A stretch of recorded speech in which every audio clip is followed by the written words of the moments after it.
ये मानव देह केवल भगवत प्राप्ति के लिए है। कहो भगवान को प्रसन्न करने के लिए क्या प्रयास करने की जरूरत है? कौन सा ऐसा प्रयास करना पड़ता है भारी भगवान को प्रसन्न करने के लिए? नहीं, कोई भारी प्रयास नहीं करना पड़ता। वो कह रहे हैं यदि आप भगवान को प्रसन्न करना चाहते हो तो सबके हृदय में भगवान विराजमान है, पहले ऐसी भावना करो। ये बहुत बड़ी बात है। इसके बिना न निकुंज में प्रवेश है, न साकेत में प्रवेश है और न मोक्ष है। ये बात आपको अपने जीवन में लानी ही पड़ेगी। मोक्ष प्राप्त करना है तो सर्वम खलमिदम ब्रह्म, साकेत में प्रवेश पाना है तो सिय राम मैं सब जग जानी, करऊं प्रणाम जोरी जुग पानी। वृंदावन में प्रवेश पाना है तो चिद चिद लक्षणम सर्वम राधा कृष्णमयम जगत, चेतन चेतन सब राधा कृष्ण ही है। मेरे राधा वल्लभ लाल ही सब रूपों में विराजमान है। अगर ये वृत्ति नहीं आई तो प्रहलाद जी कह रहे भगवान को प्रसन्न कर लेना बड़ा कठिन हो जाएगा। भगवान को प्रसन्न करने के लिए कोई विशेष प्रयास की जरूरत नहीं है, कुछ साधन बता रहे हैं। गुरुदेव भगवान का आश्रय ले लेना, अर्थात गुरु का वर्णन कर लेना, प्रेम पूर्वक गुरुदेव के चरणों की सेवा करना, अपने को जैसे भगवान रह रहे हैं उसमें रख रहे हैं उसमें हमें राजी रहना। जोई जोई प्यारो करे सोई मोहि भावे। जैसी परिस्थिति है, जैसी स्थिति, हम राजी हैं। संतुष्टायेन केनवा जथा लाभ संतोष सदा काहू सो कछु न चाहोगो। ये भगवान के प्रसन्न करने के लिए साधन है। पहला गुरुदेव का आश्रय लेकर प्रेम पूर्वक उनकी सेवा।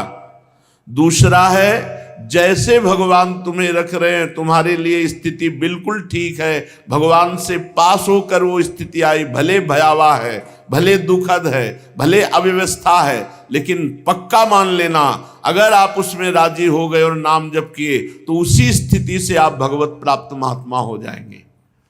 जो स्थिति परिस्थिति को बदल करके भजन करना चाहते हैं उनका कभी भजन सिद्ध नहीं होगा। जैसी परिस्थिति है उसी परिस्थिति में भजन करके दिखाओ, तब आप सिद्ध पुरुष हो जाओगे। जैसी परिस्थिति है, भागने की जरूरत नहीं है।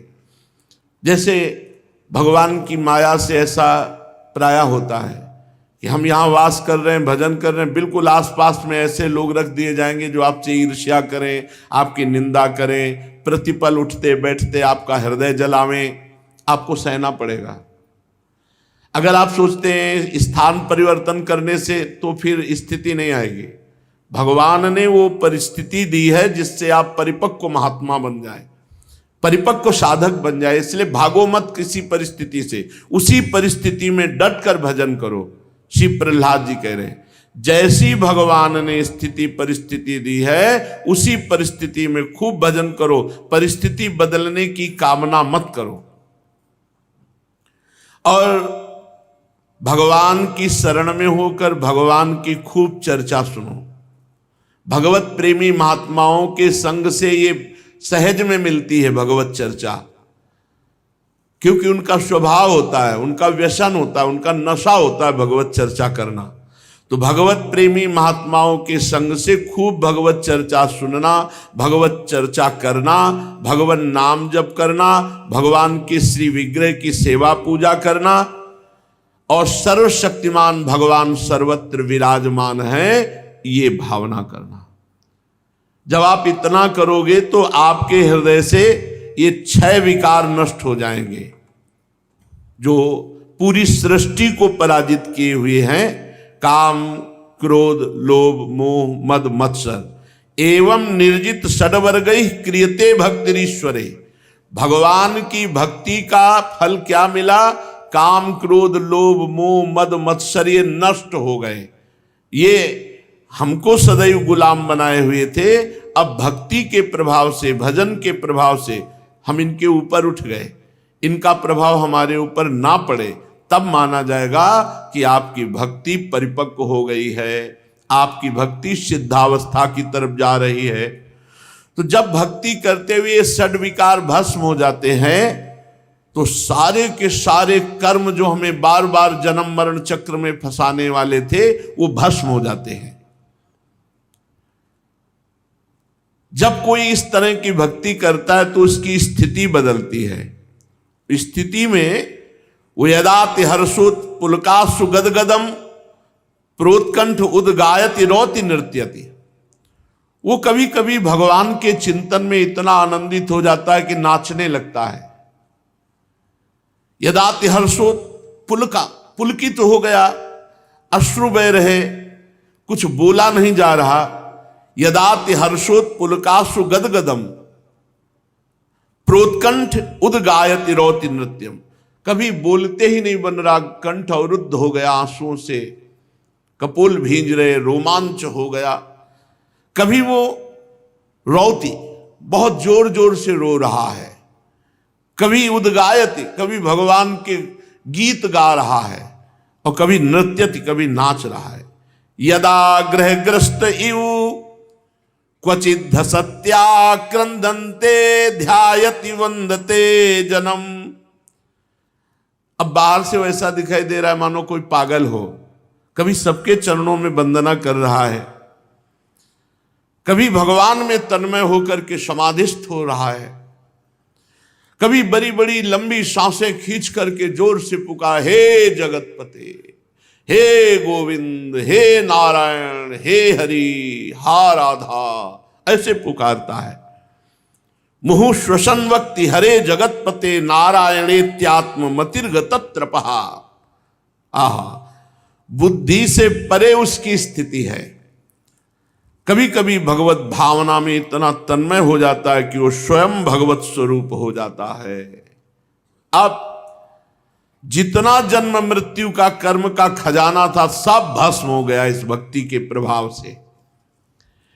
इस अशुभ संसार के दलदल में फंसाकर अशुभ गति देने वाले जितने कर्म थे सब भस्म हो गए।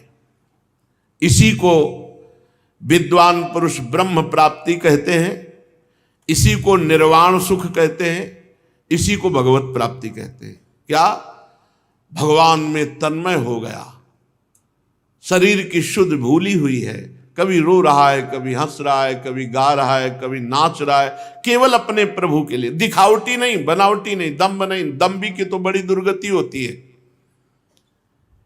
यहां सावधान होना चाहिए। ये केवल प्रभु के लिए है। ये जो नाचना है ये भगवान के लिए तो अमृतमय है और भोगों के लिए मृत है। नाचत अति रसाल ताल न शोभित प्रीति बिनु जनु बींधे जंजाल श्री हरिवंश कृपा बिना।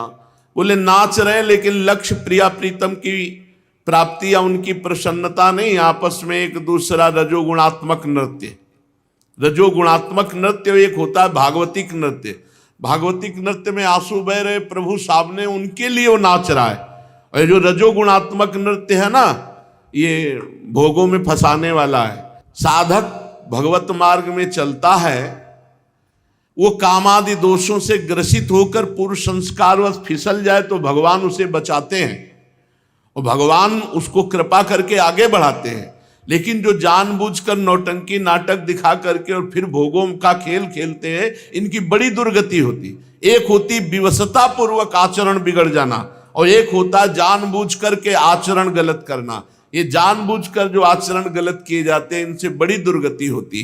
तो इसलिए कोई बनावटी रोए ना, बनावटी नाचे ना, बनावटी ये कोई दंभ ना करे, क्योंकि ये दंभ जो है ना, ये कभी कभी सम्मान प्राप्ति के लिए, किसी को ये दिखाने के लिए कि हम बड़े भगत हैं, किसी को लुभायमान करने के लिए, ये सब नहीं, ये केवल प्रभु के लिए है। इसीलिए हम कहते हैं कि नाचना है तो अपने कमरे में पहले दरवाजा बंद करो, फिर पर्दा लगाओ, कोई देख ना पावे कि तुम नाच रहे हो, और फिर नाचो अपने ठाकुर के सामने, फिर रो ठाकुर जी को गले लगाकर। देखो तो आनंद का स्वरूप क्या होता है। जाल ऐसा लगता है जैसे जाल में फंस गए उसे छुड़ा रहे हो, ऐसा नहीं। बहुत सावधान। दंभ नाटक नहीं करना चाहिए, दंभ नाटक नहीं करना। समाज को दिखाने के लिए नृत्य, कोई तुम नृत्यांगना हो, प्रभु के लिए नाच। अगर नाच रहे हो तो सिर्फ सामने गोविंद हो, सामने प्रिया प्रीतम हो, इधर उधर दृष्टि ना हो, किसी अन्य को दिखाने के लिए नहीं। हे असुर कुमारो, हे मित्रों, तुम सबके हृदय में भगवान विराजमान हैं। भगवान का भजन करने में कोई परिश्रम नहीं है। अभ्यास ना होने के कारण नाम में मन नहीं लगता। अगर आप अभ्यास कर लें तो बहुत मीठा नाम है और ये स्वयं पकड़ लेता है। कुछ दिन आप जपो, फिर नाम आपको पकड़ लेगा। और वृंदावन में तो ये बात बहुत जल्दी सिद्ध हो जाती है। यहाँ फिरे स्वार्थ आपने और भजन गए फिरे बाह, यहां भजन पकड़ लेता है। वृंदावन में स्वार्थो उलट भजन होए जात। यह बड़ा दिव्य धाम है। पहले आप भजन पकड़ो, फिर आपको भजन पकड़ लेगा। तो जैसे दिल धड़कता है, आप नहीं धड़काते, ऐसे आपका नाम चलेगा, ऐसे आपका भजन चलेगा। प्राणियों में सब में भगवान विराजमान है। जो किसी से द्रोह करता है, द्वेष करता है, मारपीट करता है, तो प्रहलाद जी कह रहे राम राम राम। कितनी बड़ी मूर्खता है कि सब में विराजमान भगवान है, तुम उन्हीं भगवान के साथ ऐसा व्यवहार करते हो। सच्ची बात है। बहुत बढ़िया आनंदमय जीवन व्यतीत करने के लिए मनुष्य शरीर मिला है। ये मूर्खता हमको आनंद में जीने नहीं देती। बहुत बहुत निकृष्ट है। समस्त धन, स्त्री, पुत्र, पुत्री, महल, पृथ्वी, हाथी, खजाना, भांति भांति की विभूतियां, ये सब छूट जाएगा प्यारे। जब तुम्हारा शरीर छूट जाएगा तो ये सब छूट जाएगा। कोई तुम्हें साथ नहीं देगा, कोई नहीं पहचानेगा, कोई तुम्हें नहीं जानेगा मानेगा। कौन मानता है? हाय हाय कर करके भगवान से विमुख जीवन व्यतीत कर रहे हो। लोक परलोक का सब वैभव ऐसे माया में है। हे निर्दोष मित्रों, तुम परमात्मा की अनन्य भक्ति करके इस जीवन में उसको प्राप्त कर लो, यही सबसे बड़ी बात है। इसके सिवा यदि अपने को कोई बहुत बड़ा विद्वान मानता है और इस लोक में बार बार वही भोग सामग्री कमाने का प्रयास करता है, भजन नहीं करता है, तो निसंदेह वो मूर्ख है, वो विद्वान नहीं है। बुद्धिमान वही है, रामई भजैते चतुर नर, जो भगवान का भजन कर लिए, नाम कमा लिए, वही धनी। कबीरा सब जग निर्धना, धनवंता नहीं कोई, धनवंता सोई जानिए, जाके राम नाम धन होए, भगवत नाम धन। जब ये शरीर ही नहीं रहता तो ये पुत्र, स्त्री, महल, धन, संपत्ति, राज, खजाना, हाथी, घोड़े, मंत्री, नौकर, चाकर, गुरुजन, ये कोई साथ नहीं देता। इसलिए प्यारे मित्रों, ये संसार स्वाप्निक है। यहां के भोग सब नष्ट होने वाले हैं। यहां पुरुषार्थ है तो केवल भजन है। प्रहलाद जी कह रहे भगवान का भजन ही पुरुषार्थ है। प्रयत्न करके भगवान का नाम जप कर लो। ये जीव जो जो कर्म करता है वो कर्म तत्काल अंतर ध्यान हो जाता है और उसके सर पर सवार हो जाता है।